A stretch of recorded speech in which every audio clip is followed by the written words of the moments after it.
The fog over the Moselle was not natural. It rolled in waves, thick and oily, pouring along the valley floor like something alive. Men on the western bank watched it slide past them, swallowing trees, barges, and the dark surface of the river.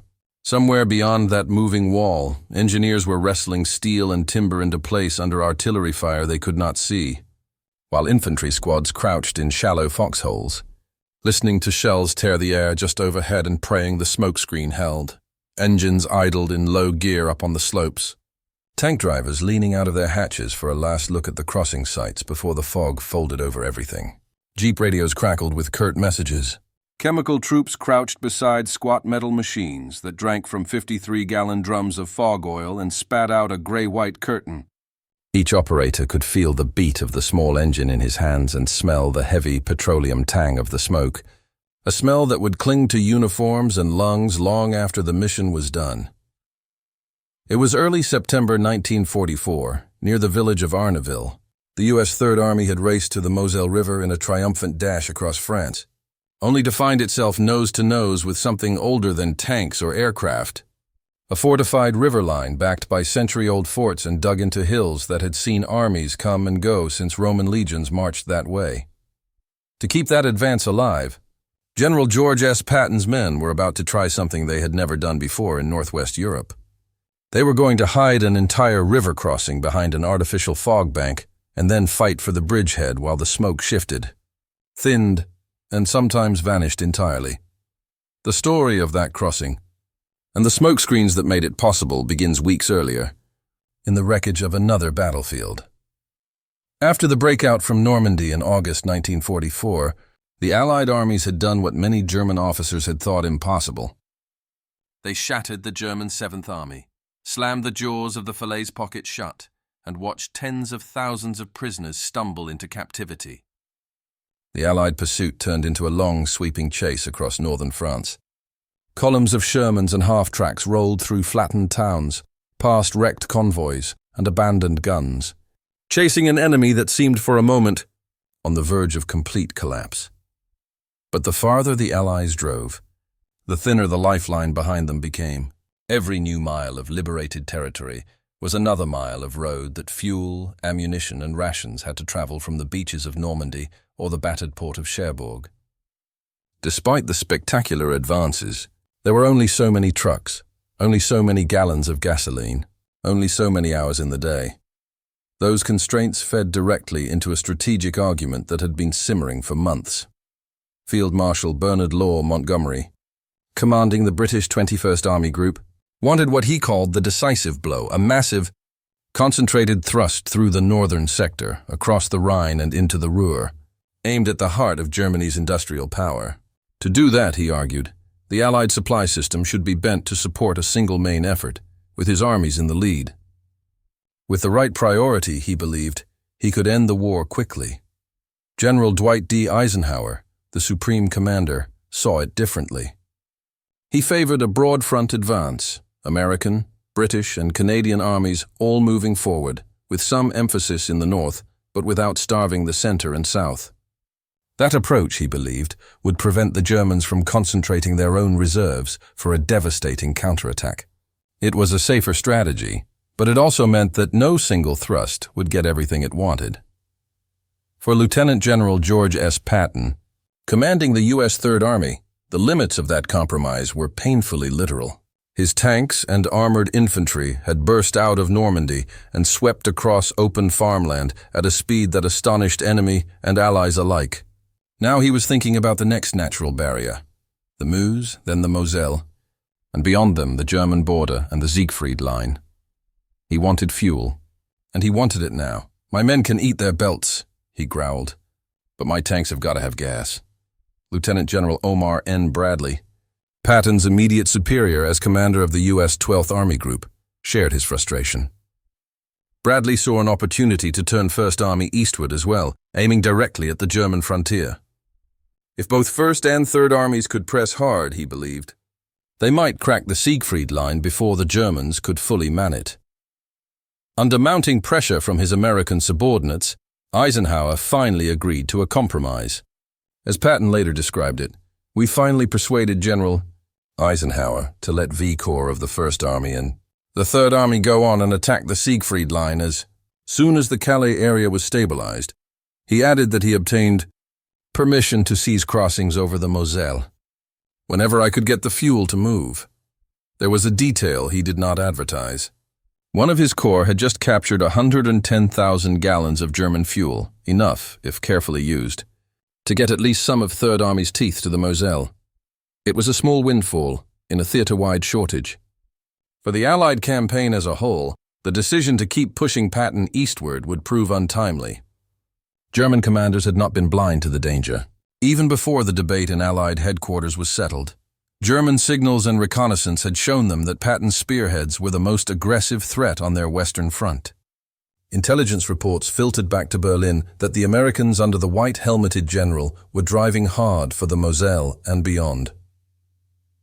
On September 3, 1944, Adolf Hitler issued a direct order to Field Marshal Walter Model, commanding Army Group B. He was to concentrate powerful forces on the upper Moselle and prepare a counterattack against the flank of the advancing Americans. It was a characteristic Hitler directive, sweeping, optimistic, nearly divorced from the grim reality of German resources at that stage of the war.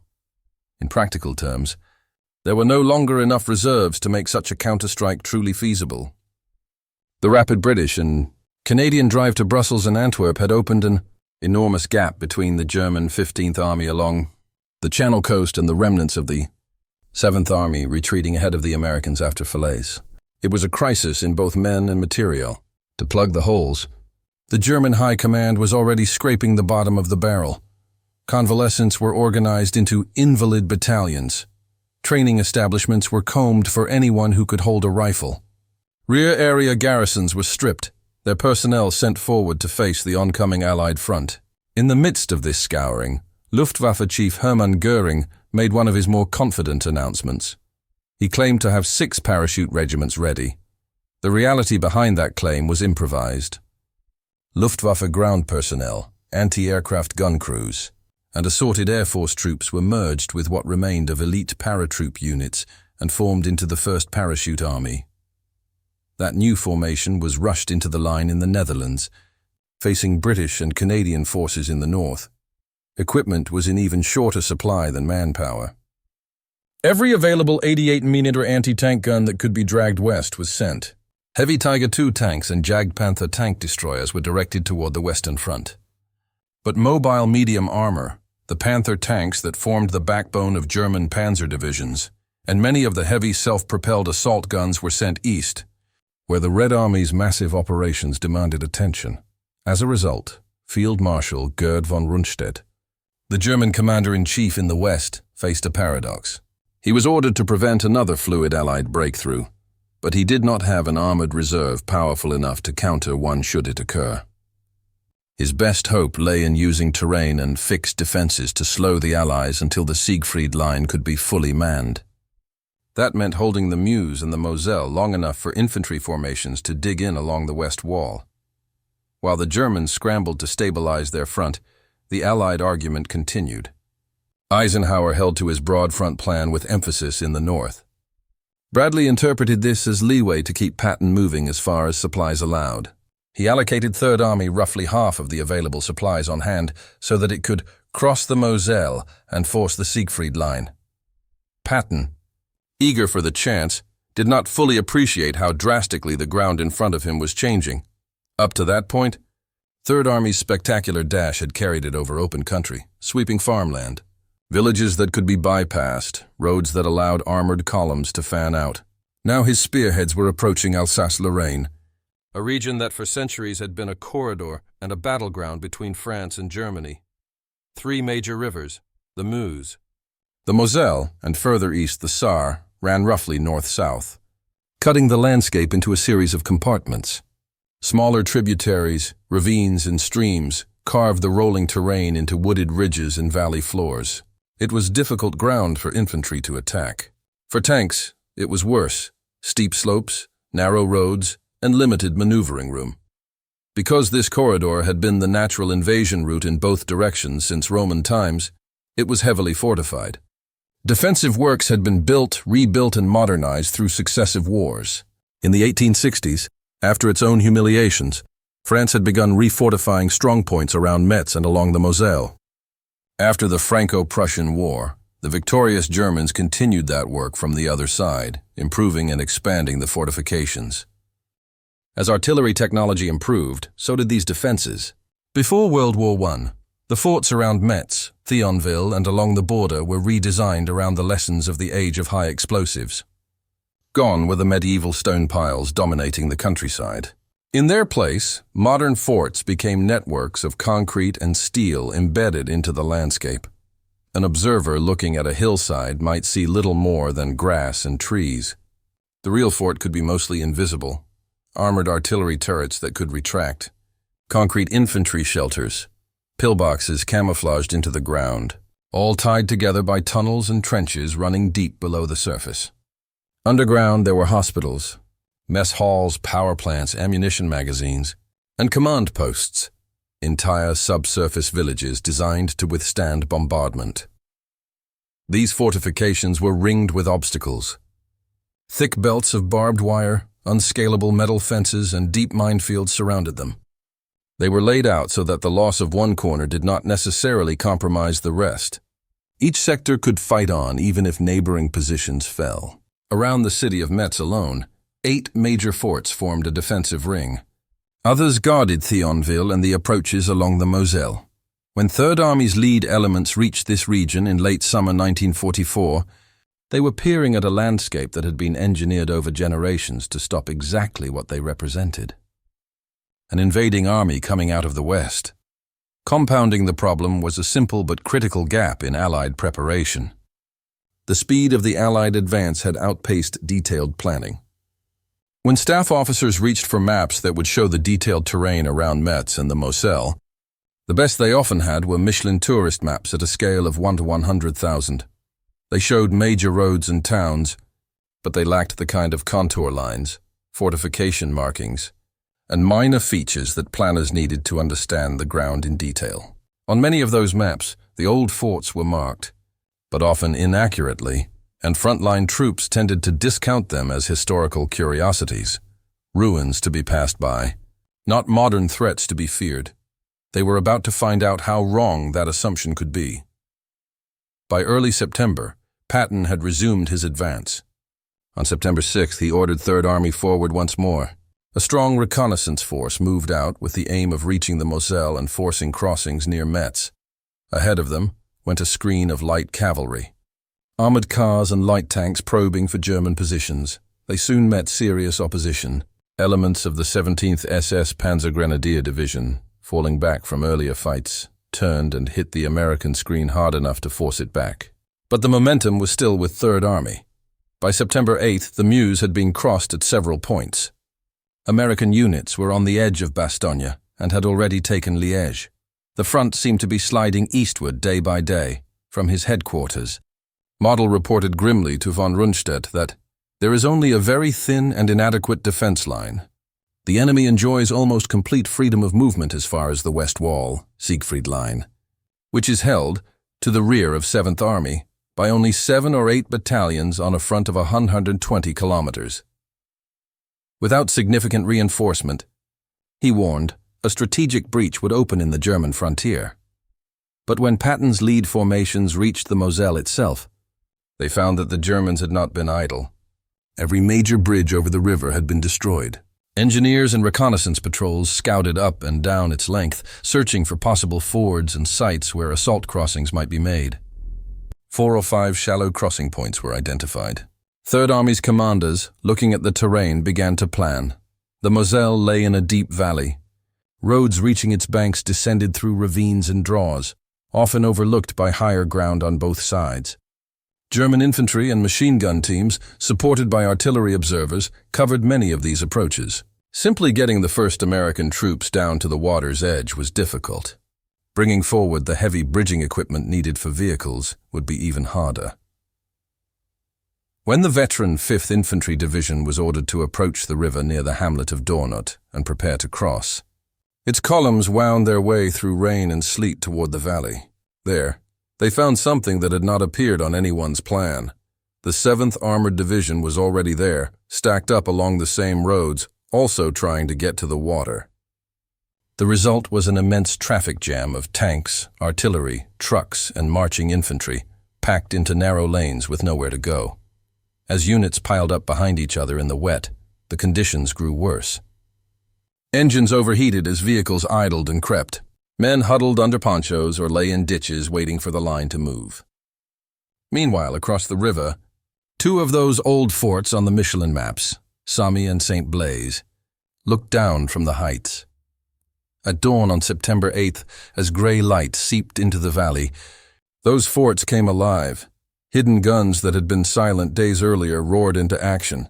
Casemated artillery fired on pre-registered points along the western bank. Machine gun nests that had not been spotted began raking any movement near the river.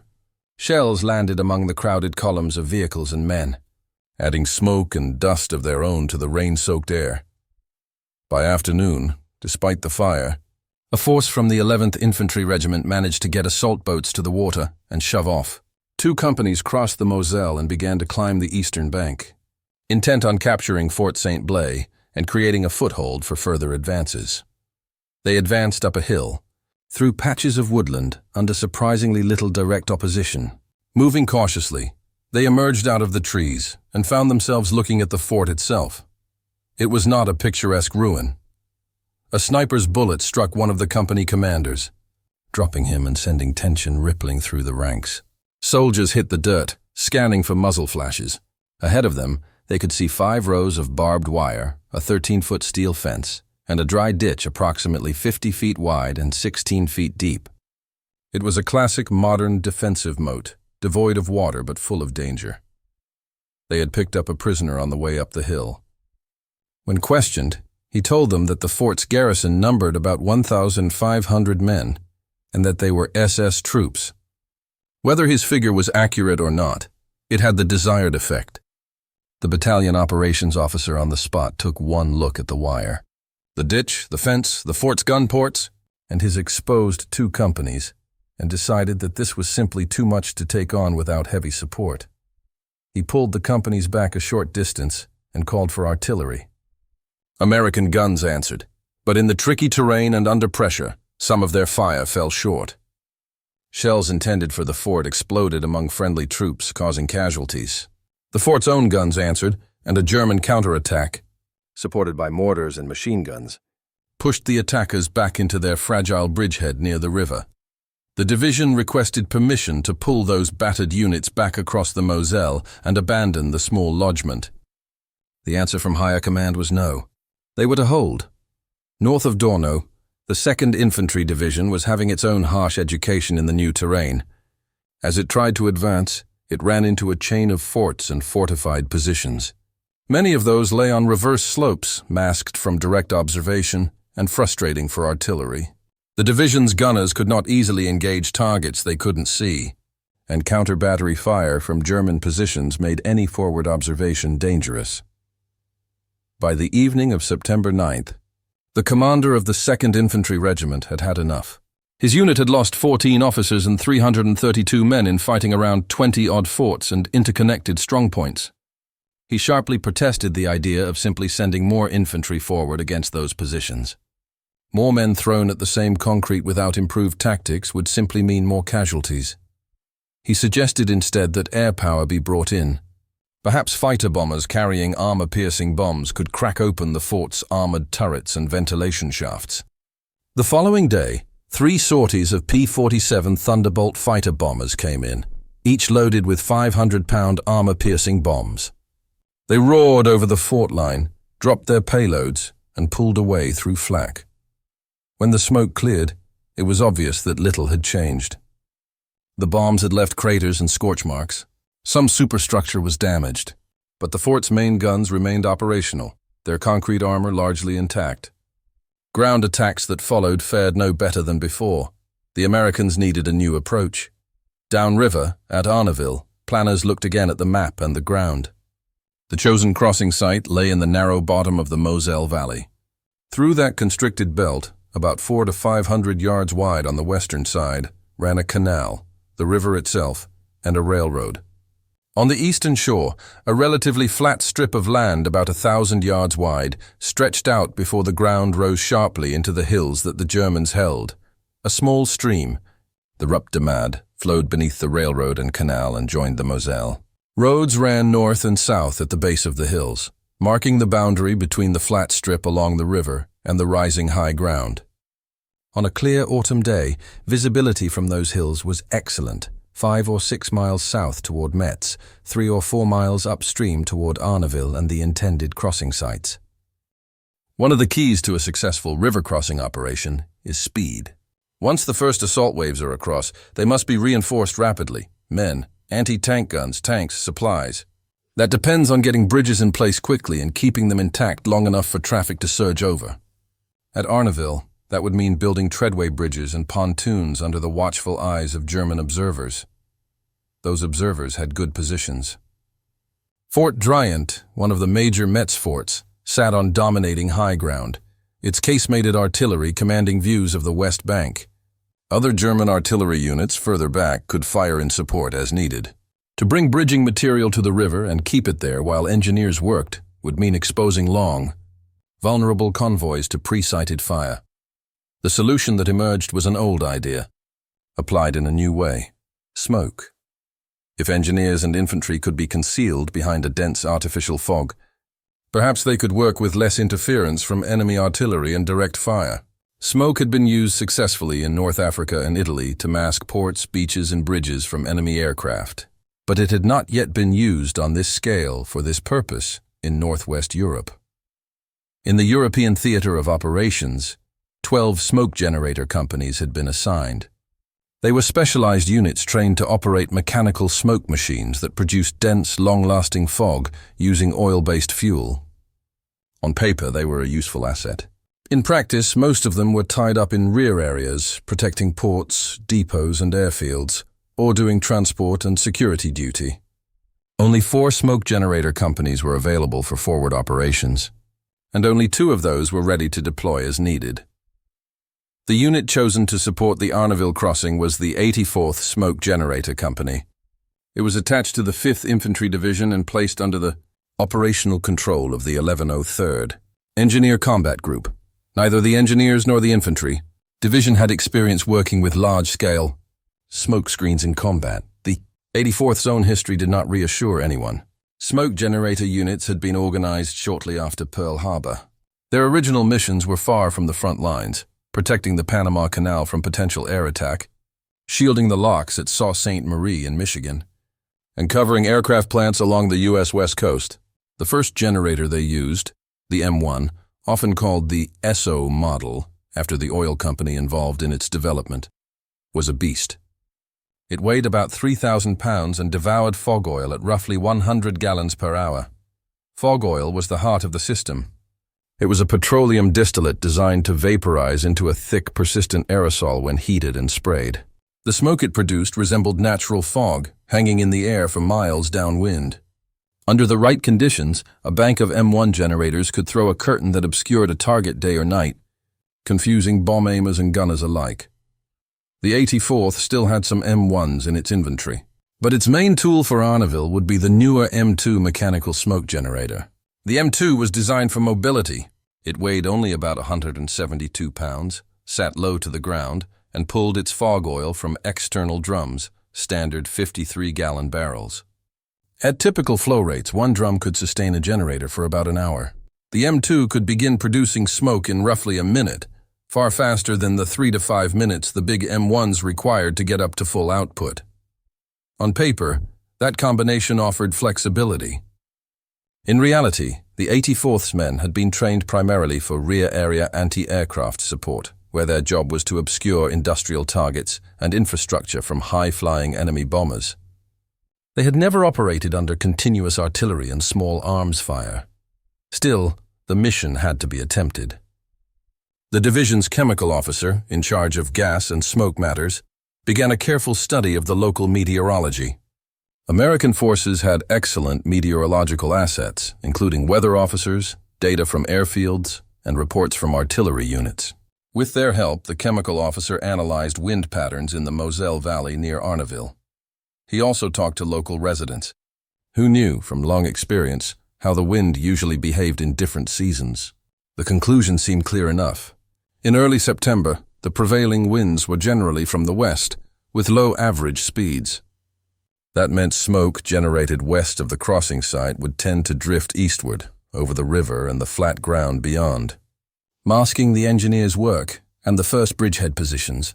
With that in mind, the chemical officer and the commander of the 84th Smoke Generator Company agreed on a deployment plan. The generators would be placed in a line behind Hill 303, about 2,300 yards west of the crossing site. When they were turned on, the smoke would be carried by the westerly winds over the canal, river, and railroad, spreading across the flat strip of land on the eastern bank and obscuring the view from the German-held hills beyond. Because the winds were known to be reliable, no effort was made to establish generator positions close to the river itself. There was no alternative plan for radically different wind directions. In hindsight, this would prove a serious and costly mistake. There was another reason, more psychological than meteorological, for siting the generators so far from the river: fear. The 84th's officers were rightly concerned about how their untested troops would behave under direct fire. Placing the generators near the crest of Hill 303, where the slope and the mass of the hill could provide some protection from artillery and small arms fire, seemed like a way to give them cover while they got their machines running. Once they had the rhythm of operation and had settled into their tasks, it was hoped they would gain confidence. To support control of the operation, observation posts were to be established on Hill 303 and on nearby Hill 331. These OPs would watch the developing smokescreen in the enemy reaction and relay information by radio to the division's chemical officer, who would be at the crossing site itself. Tactical control of the smoke operations, at least at first, would rest with the engineers, who were responsible for getting the bridges in. On the night of September 9th, trucks from the 84th began to move into their assigned positions behind Hill 303. The fog oil they needed, however, was not exactly around the corner. The 3rd Army Supply Depot at Troy, roughly 180 miles to the rear, held the drums. The 84th's own organic transport was nowhere near enough to haul the large quantities required. To solve that, the 5th Division's quartermaster allocated its own trucks to haul fog oil from Troy forward to a company supply area 4 miles behind the generator positions. From there, the 84th's trucks shuttled the drums up narrow, crowded roads to Hill 303. Men wrestled the heavy barrels off the trucks and rolled or dragged them into place beside the squat generators. Every drum was potential concealment for hundreds of men. Every spilled gallon was, in the minds of the chemical troops, a small disaster. The company had 48 generators available for the operation. 12 were set up in the first line behind Hill 303, linked by hoses to the drums, exhaust stacks pointed toward the valley. At 0600 on September 10th, the order came over the radio. Operators opened valves, adjusted throttle levers, and within a minute, the M2s began to roar and cough. White-gray smoke poured from their stacks, spread along the ground, and then caught the wind. Down in the valley, infantrymen of the 1st and 2nd Battalions of the 10th Infantry Regiment watched the vapor roll toward them, thickening as it flowed into gullies and low spots. Under that cover, they moved forward to the river's edge, carrying equipment down muddy goat paths cut into the ravines. Assault boats were manhandled into the water, pushed off, and vanished into the fog. Within the first hour, the plan seemed to be working. Under the smokescreen drifting down from Hill 303, the 10th Infantry's assault troops reached the eastern bank of the Moselle with surprisingly little interference. German observers on the far hills saw only a moving wall of grey, obscuring their usual landmarks. They could hear engines and occasional shouting, but they could not get clear spotting data. Small groups of American infantry fanned out from the landing points. They moved cautiously through the mist, rifles at the ready, trying to maintain contact with neighboring squads. Behind them, engineers probed the bank for suitable spots to anchor future bridges. Up on the hill, the men of the 84th Smoke Generator Company were busy. M2s had to be refueled with fog oil every hour. Hoses needed constant checking for leaks. Engines had to be monitored.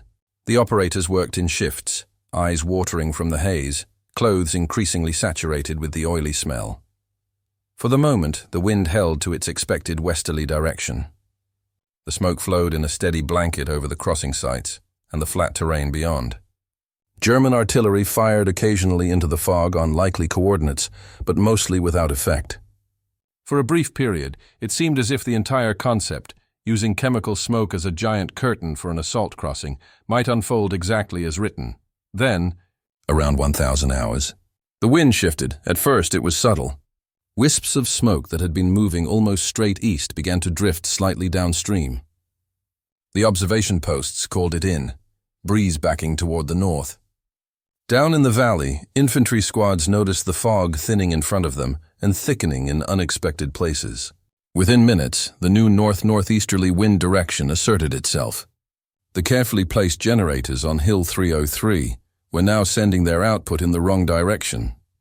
The crossing sites and the near approaches to the engineers' planned bridge locations stood exposed. German observers, who had been peering into a gray void, suddenly saw ghostly outlines of bridges in progress.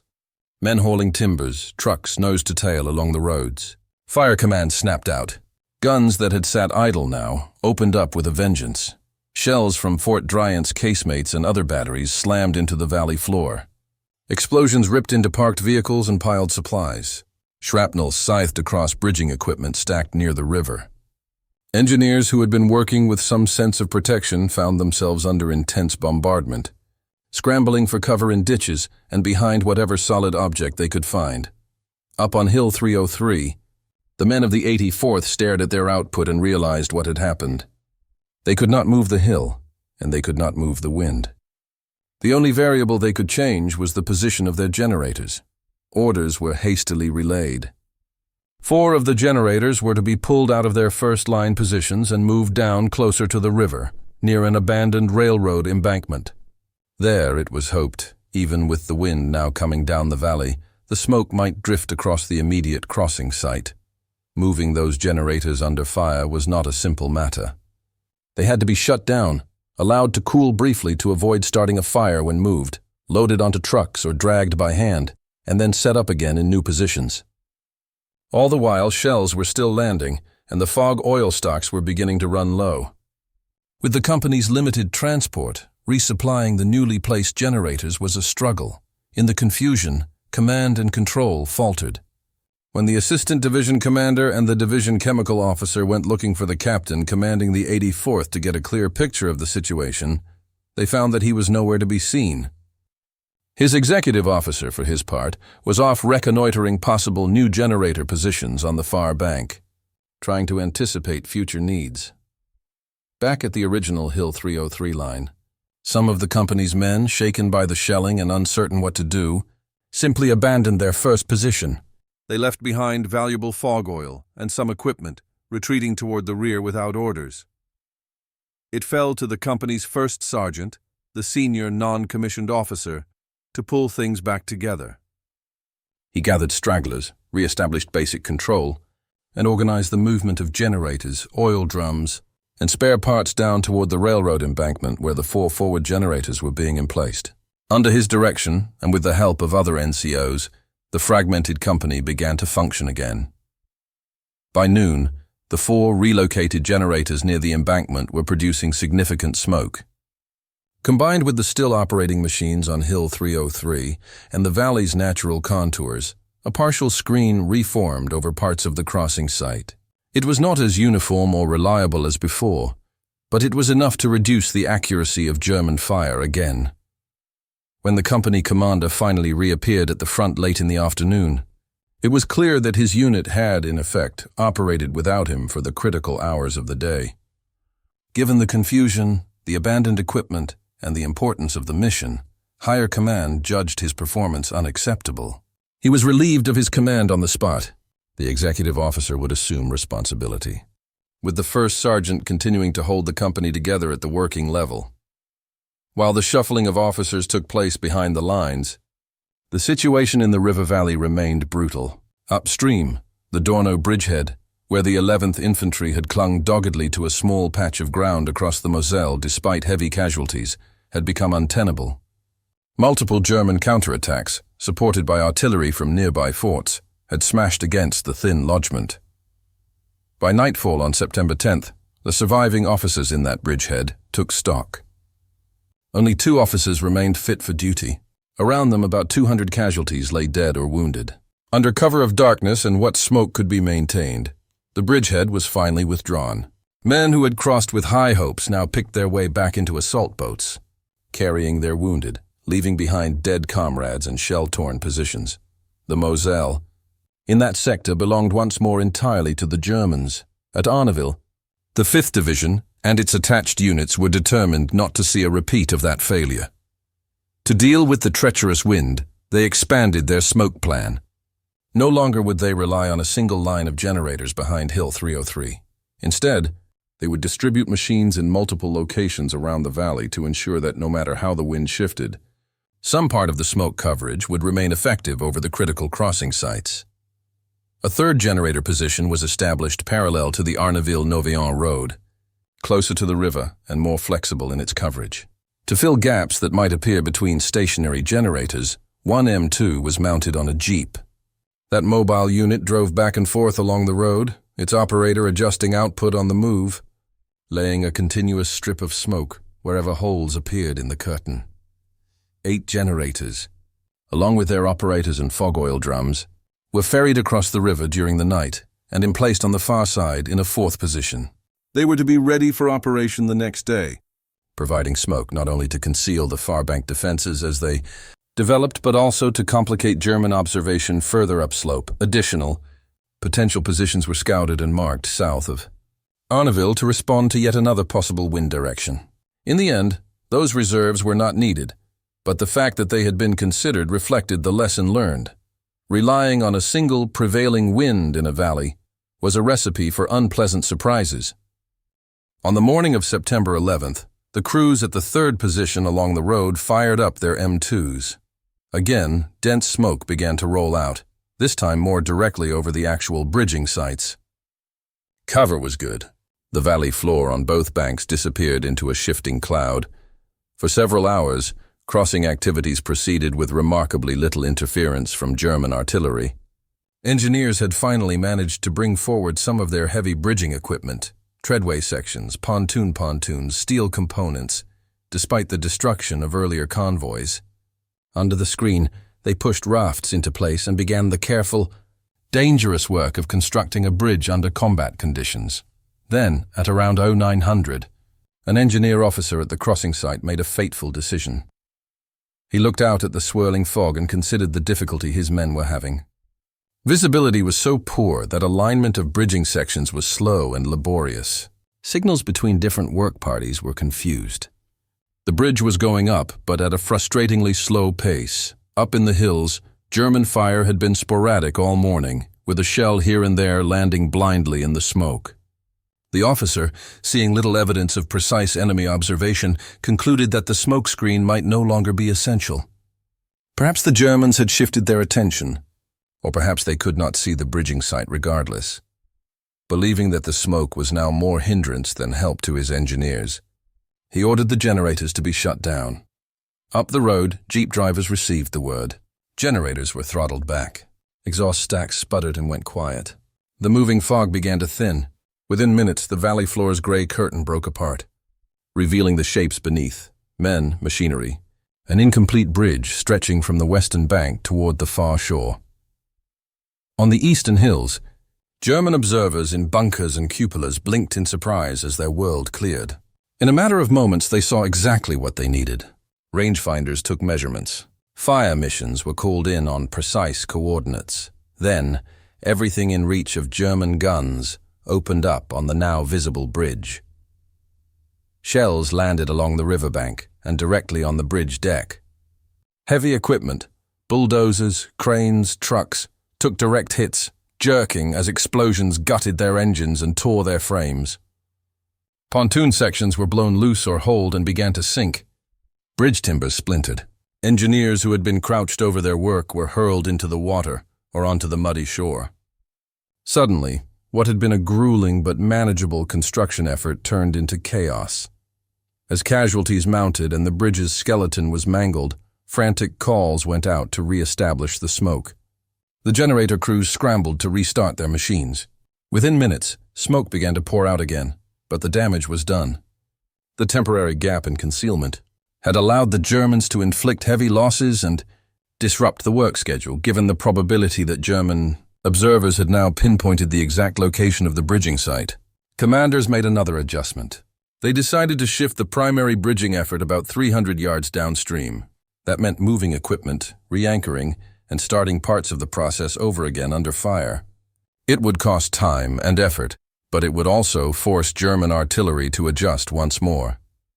Behind these tactical oscillations lay strategic pressures that were not easing.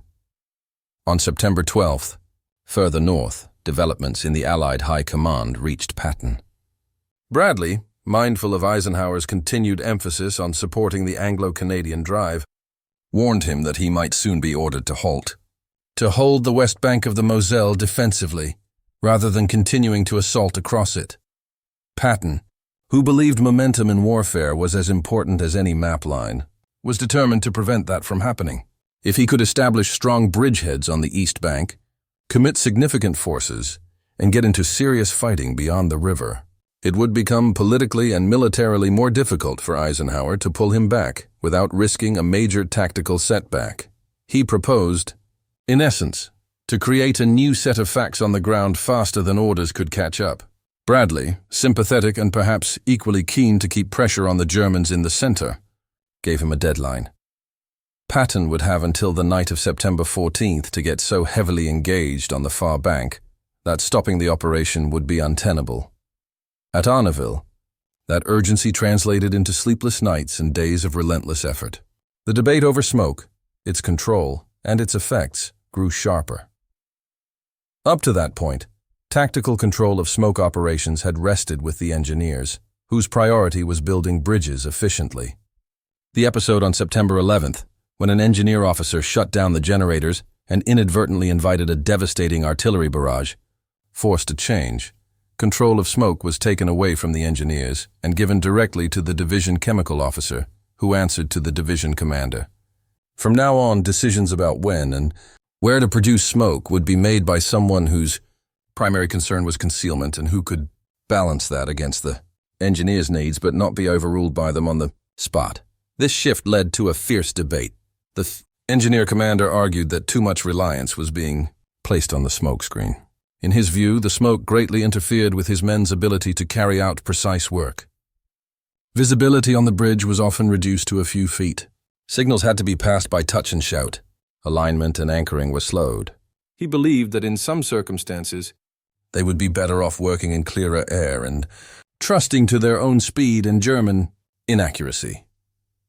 The divisional commander acknowledged those difficulties, but pointed to the very tangible evidence of German effectiveness when the smoke had been removed, the wrecked equipment and killed engineers on September 11th. In his judgment, the risk of exposing bridge construction to full, unmasked enemy observation was too great. He ruled that the screen would remain in place, with the understanding that local adjustments for critical tasks could be requested, but wholesale shutdowns would not be allowed. Finding the balance between concealment and efficiency became a daily art. Smoke had to be dense enough to break up German observation, but thin enough that work could continue. Generators had to be positioned and repositioned constantly as the winds changed. The valley's microclimate sometimes altered within hours. Fog that clung close to the ground in the morning might lift by noon, or gusts might push smoke into unexpected eddies. Through all this, the men of the 84th and soon their successors learned on the job. As the bridge at Arnaville slowly took final shape, the infantry on the far side continued to fight for the dominating heights. Artillery observers, now sometimes operating from within the smoke and sometimes peering through gaps, called for supporting fire on German positions on the ridges. The 10th Infantry pushed forward, inch by inch, toward the roads that ran along the base of the hills.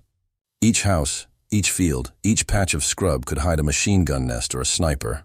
Casualties mounted, but day by day, U.S. troops clawed their way up.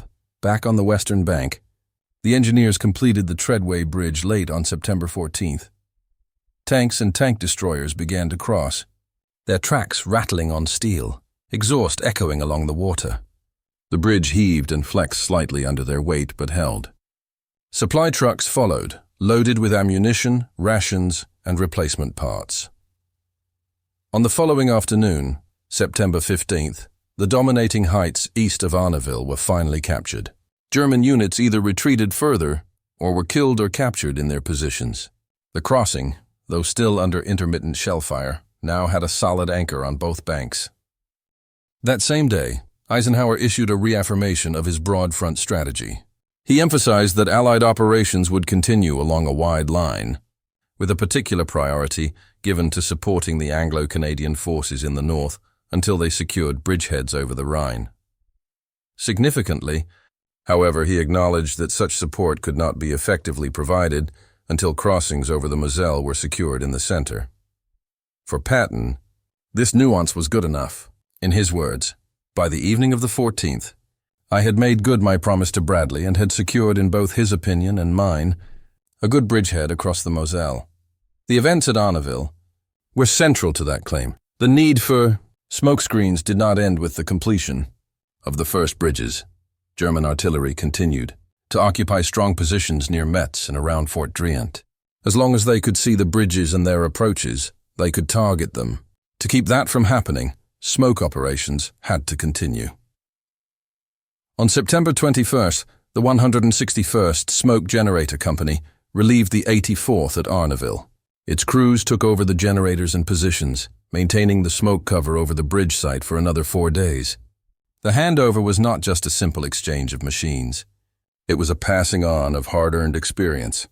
Men from the 84th briefed their counterparts on wind patterns, positions that worked and those that had proved deadly, tricks for keeping generators operating under fire. Then, XX Corps headquarters decided that smoke operations could be reduced.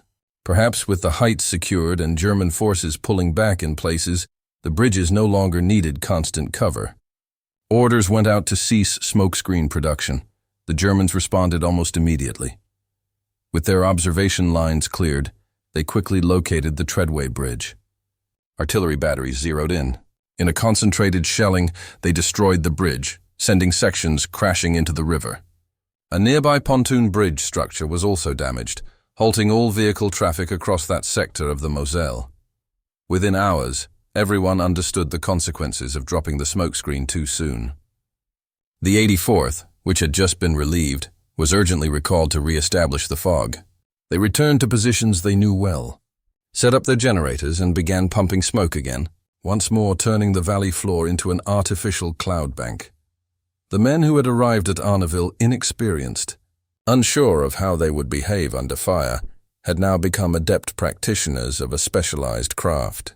In a matter of days, they had transformed from rear-area smoke technicians into front-line combat support troops whose work directly affected the success or failure of a major river crossing. For all that, their successes and mistakes were only part of a larger pattern. Strategically, despite local gains like the Arnaville bridgehead, Eisenhower's armies faced real limits. With only 54 divisions of all types, infantry, armored, airborne, to hold a front roughly 600 miles long, he could not concentrate overwhelming strength everywhere. Any push in one sector risked thinning another. As autumn rains began and the ground turned to mud, German forces, though battered, stabilized along parts of the front. They manned the Siegfried Line more fully. They dug in around Metz's fortifications. The weather and the terrain that had complicated the Moselle crossing would continue to dog Allied operations. The idea of a quick drive to the Rhine and beyond faded into a series of grinding battles. Yet in the valley near Arnaville, a new technique had been proven under fire. The 84th Smoke Generator Company had demonstrated that mechanical smoke could be used effectively in an assault river crossing, and in particular, in shielding bridging operations from enemy observation. It was not magic. It did not eliminate casualties. But it added a powerful tool to the Allied offensive repertoire. The cost had been real. The operation around Arnaville and the associated efforts cost the 10th Infantry Regiment 725 casualties. The 1103rd Engineer Combat Group lost 13 killed and 100 wounded. Even in the 84th Smoke Generator Company, 2 men were killed and 7 wounded. Heavy losses for a unit that had, on paper, once been relegated to rear area protection duties.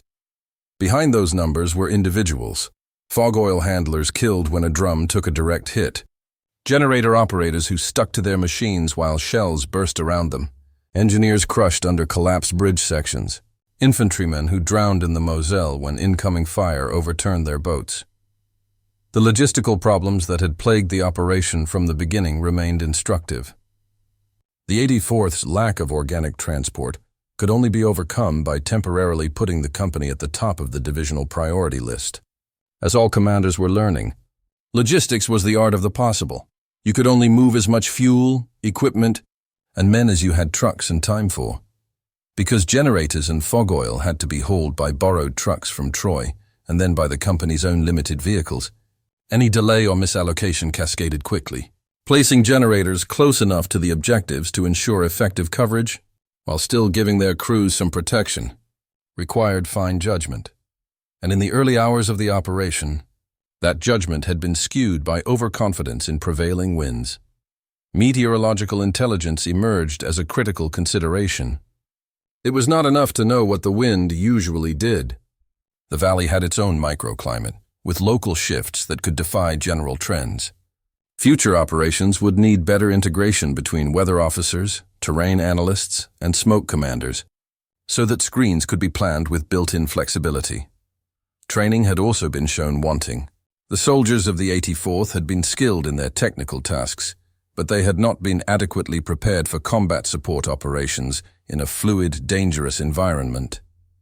There were too few operators fully comfortable with the machinery, and too few technicians capable of repairing M2s on the fly when shrapnel or mechanical stress took their toll. Still, for all the shortcomings, the basic concept had been validated. Artificial fog could save lives by degrading enemy gunnery. It could buy time for bridges to be built and for infantry to dig in. When used with an understanding of weather and terrain, it could give attacking forces a measure of surprise and concealment. Beyond Arnaville and the Moselle, the larger campaign around Metz would have its own painful arc, Patton's Third Army, which had enjoyed an unbroken string of advances since its formal activation in Normandy on August 1st, would suffer its first real reverse in the fighting around the Metz forts. Those concrete and steel complexes, with their deep tunnels and armored guns, proved stubborn. American units could bypass them, surrounding Metz and pressing eastward, but the forts themselves did not surrender immediately. The city of Metz was finally surrounded and effectively bypassed on November 22, 1944, but the ring of forts clung on. The last of them, Fort Jeanne d'Arc, held out until December 9th. Its garrison surrendered only when water and food finally ran out. By then, winter had set in across the front. The grand plans to reach the Rhine quickly had bogged down. Patton's troops, who had first closed on the Moselle in early September, would not cross the Rhine itself until almost 6 months later. In between lay the snows of the Ardennes, the German counteroffensive that would become known as the Battle of the Bulge, and a renewed Allied push in early 1945. When historians trace those broad movements, they often focus on corps and army boundaries, on major offensives and counteroffensives. Hidden just beneath those lines are smaller, more technical stories, of chemical troops learning to sculpt fog in a narrow valley, of engineers debating whether they can afford to see clearly when the enemy can see them too, of meteorologists whose wind charts suddenly mean the difference between a bridge standing and being blown into the river. In the Moselle Valley near Metz, for a few crucial days in September 1944, the fog of war was not a metaphor.